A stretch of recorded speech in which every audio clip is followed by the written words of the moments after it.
Hi everyone, exam medicine channel में आप सभी का स्वागत है। इस वीडियो में हम देखने वाले हैं विश्व भारती रिक्रूटमेंट को लेकर आपके तैयारी को।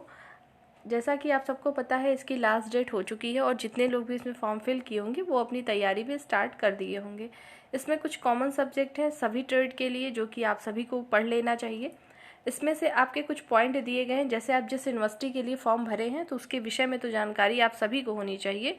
और इसमें बात करें पोस्ट की तो आप देखेंगे एमटीएस और एलडीसी और यूडीसी जो है, अपर division clerk, lower division clerk और एमटीएस मल्टीटास्किंग स्टाफ जो है, उसमें सिर्फ सिंगल पेपर आपका होना है। और सेकंड पेपर में एमटीएस को तो कुछ नहीं करना है, लेकिन सेकंड पेपर में यूडीसी और एलडीसी में जो है टाइपिंग टेस्ट देना है। ठीक। और हम यहाँ पे सब्जेक्ट की बात करें तो पेपर 1 और 2 में डिवाइड है।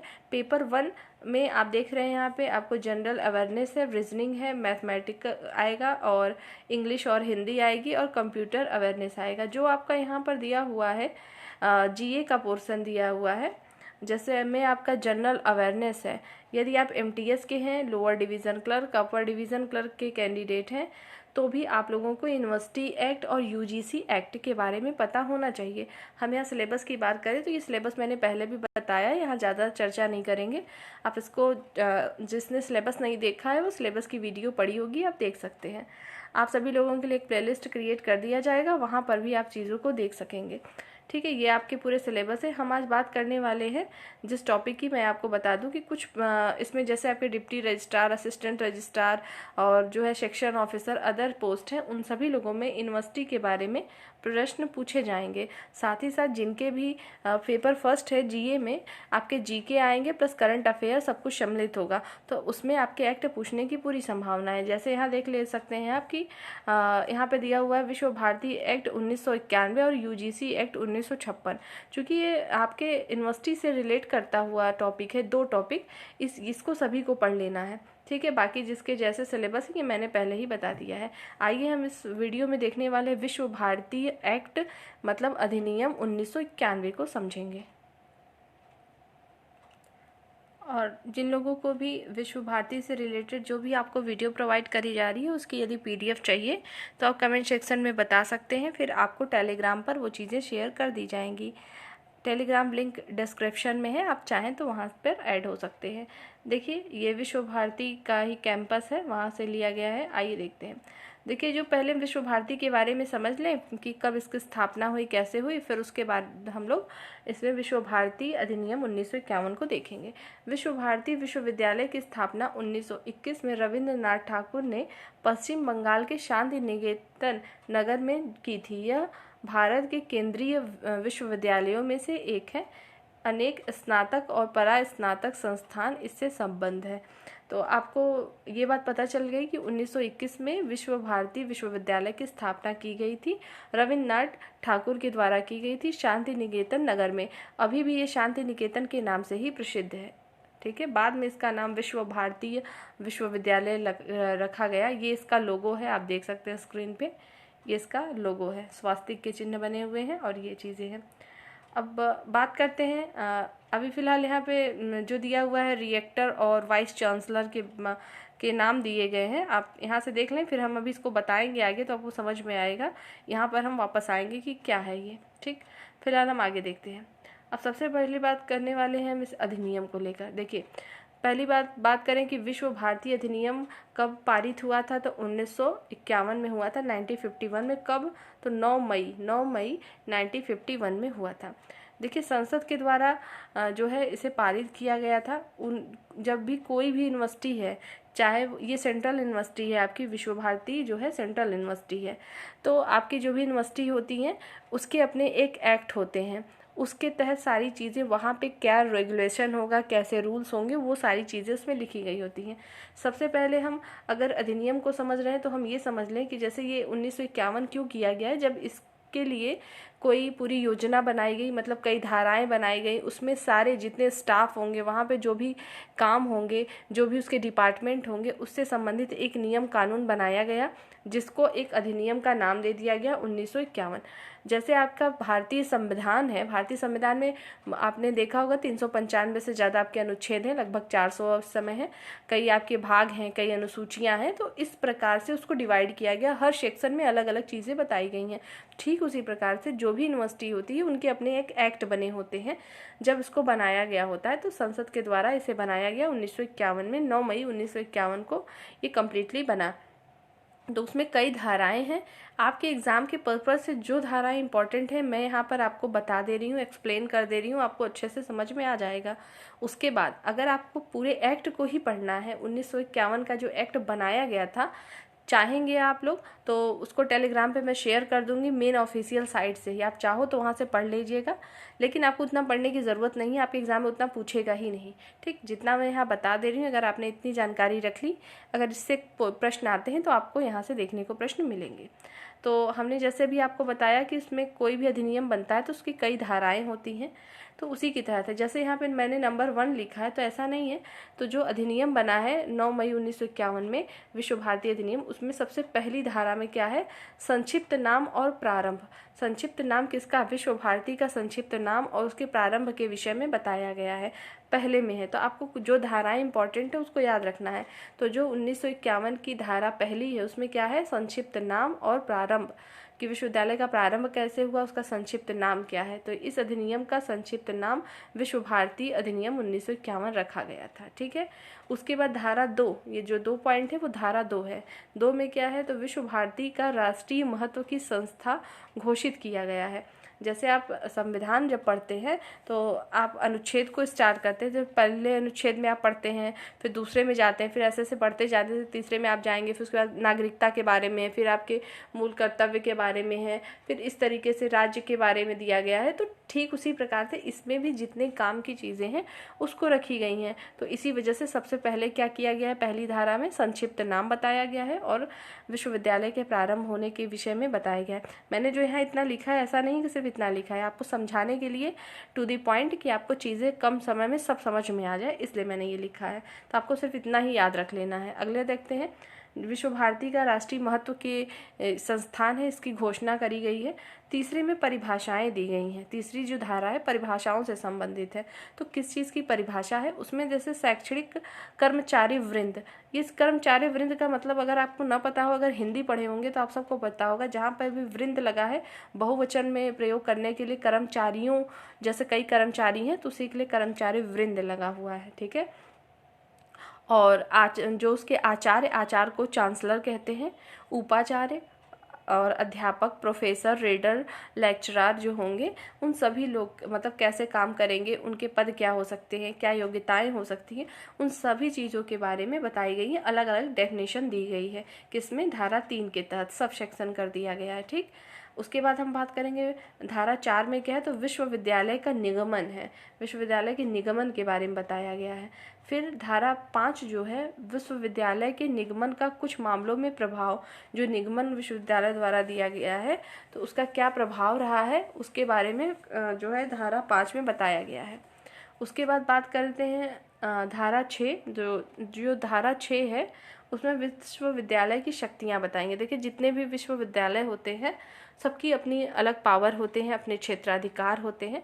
तो जो विश्वविद्यालय की शक्तियाँ हैं उसको धारा 6 में उल्लेखित करा गया है। इसमें क्या है कि विद्या की ऐसी शाखाओं में जो विश्वविद्यालय द्वारा वांछनीय समझी जाएं और साध्य पाई जाए, अध्ययन, शिक्षण, सामाजिक रूप से लाभदायक, उत्पादक कार्य और सामुदायिक सेवा और अनुसंधान के लिए तथा प्राच्य और पाश्चात्य देशों के बीच सांस्कृतिक की अभिवृद्धि के लिए तथा विद्या के अभिवर्धन और ज्ञान के प्रसार के लिए साधारणतया जो है स्वास्थ्य रहे या अच्छी रहे, उसके संबंध में इसकी शक्तियों को बताया गया है कि शिक्षण हो, सामाजिक रूप से हो और अनुसंधान के क्षेत्र में, ये सारी चीज़ों में ये पूरी इनकी शक्तियां हैं कि इनके जो एम्प्लॉयज़ होंगे उसके लिए काम करेंगे, जो इनके यहाँ के प्रोफेसर होंगे। ठीक। उसके बाद बात करें धारा 7 की, तो धारा 7 में दिया गया है विश्वविद्यालय के क्षेत्राधिकार। अभी अगर आप सब कैंडिडेट में से अगर कोई इलाहाबाद यूनिवर्सिटी का एग्ज़ाम दिया होगा तो उसमें आपकी एक्ट 2005 पूछा था। तो 2005 के एक्ट में अलग चीज़ें थी, कुछ चीज़ें चेंज होती हैं, नहीं तो कुछ चीज़ें जो है प्रत्येक यूनिवर्सिटी की आपको मैच करती हुई मिलती हैं। क्यों ऐसा होता है? क्योंकि जो काम एक यूनिवर्सिटी करती है दूसरा भी वही करता है, बस कुछ चीज़ें चेंज हो जाती हैं स्टेट की वजह से। तो ये आपका वेस्ट बंगाल में है, पश्चिम बंगाल की है यूनिवर्सिटी, तो उसके हिसाब से कुछ चीज़ें चेंज आपको मिलेंगी। और इसमें आपके जो दिया हुआ है सिलेबस में जैसे दिया हुआ है आपका ऑर्डिनेंस के बारे में दिया है या और सी चीज़ों के बारे में, आप चाहें तो प्लेलिस्ट में इलाहाबाद यूनिवर्सिटी के नाम से बनी होगी प्लेलिस्ट, उसमें आपको सारी चीज़ें मिल जाएंगी, आप वहाँ से भी चीज़ों को पढ़ सकते हैं। आगे देखेंगे क्षेत्रीय सीमाओं के बाहर परीक्षा केंद्र चलाया जाना। देखिए ये 7 की सब जो सेक्शन बना दिया गया, धारा 7 है और 7 क जो उसमें बनाया गया क्षेत्रीय सीमाओं, जो उसके क्षेत्रीय सीमा उसके बाहर भी ये लोग परीक्षा केंद्र को बना सकते हैं या चलाया जा सकता है, उसके विषय में बताया गया है।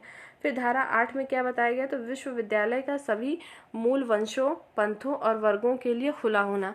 मतलब जिस प्रकार से भारतीय संविधान में बताया गया है कि कोई भी किसी भी जाति, धर्म, मूल वंश, वर्ग का होगा, संस्थान में सबका प्रवेश वर्जित, मतलब सभी लोग आ सकते हैं उसमें, ठीक है, पढ़ सकते हैं, वही चीज़ इसमें बताया गया है। विश्वविद्यालय में अध्यापन, धारा 9 किससे संबंधित है, तो विश्वविद्यालय में अध्यापन से संबंधित है। उसके बाद बात करेंगे जो है धारा 10 में जो है परिदर्शक मतलब विजिटर जो होंगे उसके बारे में बताया गया है।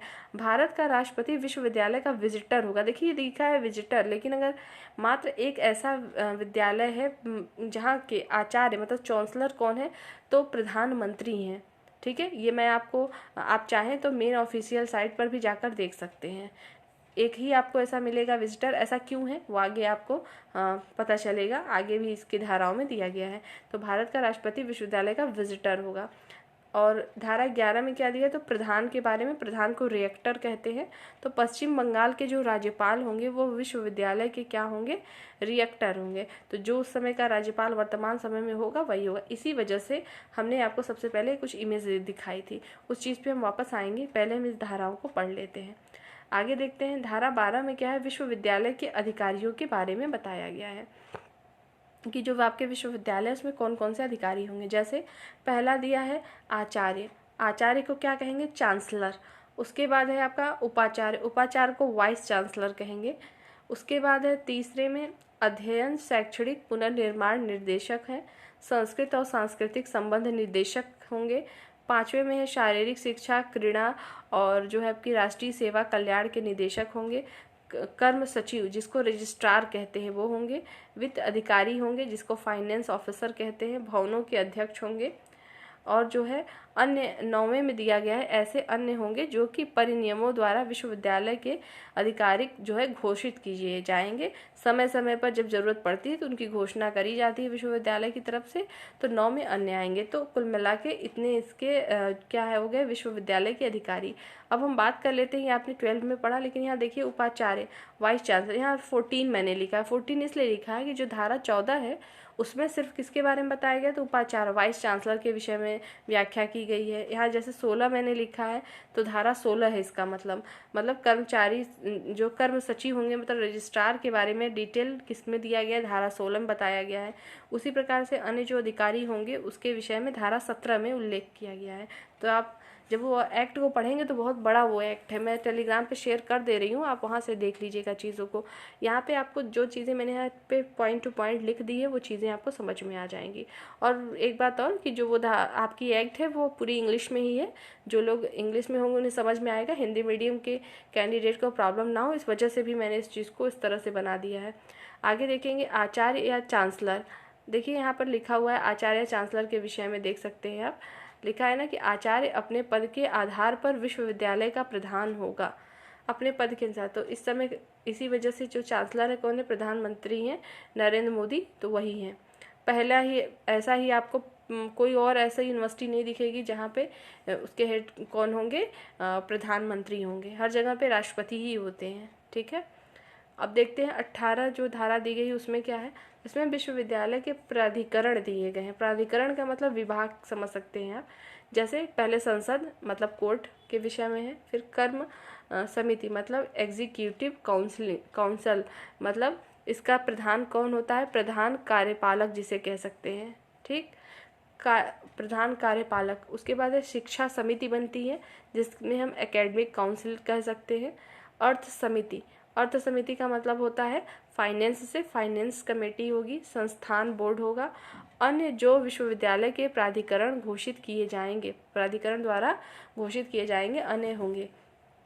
तो देखिए जो उसमें जैसे दिया हुआ है, जैसा डिपार्टमेंट है उस तरीके के काम होते हैं।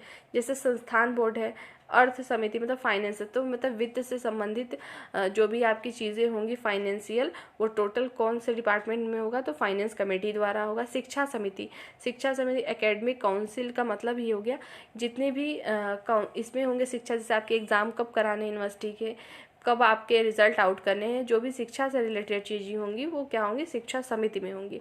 और एग्जीक्यूटिव काउंसिल में क्या होगा, कर्म समिति में। इसमें क्या होगा, जैसे कोई रेगुलेशन है, कोई रूल है, उसको लागू करना है, या छात्र संघ चुनाव हो रहा है उसके विषय में कोई चीज़ होनी है, तो वो सारे काम किस में होंगे, कर्म समिति जिसको एग्जीक्यूटिव काउंसिल कहेंगे उसमें होगा। ये देखिए है कि पूछा जा सकता है कि विश्व भारती विश्वविद्यालय में कार्यपालक या कार्य का प्रमुख कौन होता है, तो एग्जीक्यूटिव काउंसिल होता है, ठीक है।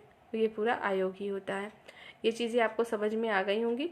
और अभी जो मैंने आपको चीज़ें दिखाई थी चांसलर के लिए, और ये आपको समझ में आ गया होगा कि एकमात्र आपका विश्वविद्यालय विश्व भारती है जहाँ पर नरेंद्र मोदी जी आपको दिखेंगे, मतलब प्रधानमंत्री। और रेक्टर हमारे कौन है, तो डायरेक्टर या आप इनको प्रधान भी कहते हैं हिंदी में।